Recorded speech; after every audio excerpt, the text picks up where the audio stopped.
ஆதியிலே வார்த்தை இருந்தது, அந்த வார்த்தை தேவனிடத்தில் இருந்தது, அந்த வார்த்தை தேவனாய் இருந்தது. யோவான் 1:1. அன்பின் தேவ பிள்ளைகளே, இன்று நம் கல்லிலோ மண்ணிலோ அல்லது உருவங்களிலோ தேவனை தேடினால் நிச்சயம் அவர் கிடைக்க மாட்டார். அவர் வேத புத்தகமாய் நம் கரங்களிலே தவழ்ந்து கொண்டிருக்கிறார். நம்முடைய வேத புத்தகத்தை திறந்து அவருடைய வார்த்தையை நீங்கள் வாசிக்க கூடுமானால் நிச்சயமாய் தேவன் நம்மோடு கூட பேசுகின்றவராய் இருக்கிறார். இந்த வேத வார்த்தையும் அப்படித்தான் சொல்கிறது. அவர் வார்த்தையாய் இருந்தார் என்று. வார்த்தையானவர் இன்று வேதமாய் நம் கரங்களிலே கொடுக்கப்பட்டிருக்கிறார்.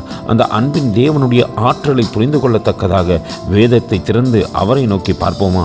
கர்த்தர் தாமே உங்களை ஆசீர்வதிப்பாராக. ஆமேன். எங்களோடு கூட இணைந்து ஊழியம் செய்ய விரும்பினால் இந்த வார்த்தைகளை மற்றவர்களுக்கும் பகிர்ந்து கொடுங்கள். இது ராஜ்யத்தின் சுவிசேஷம்.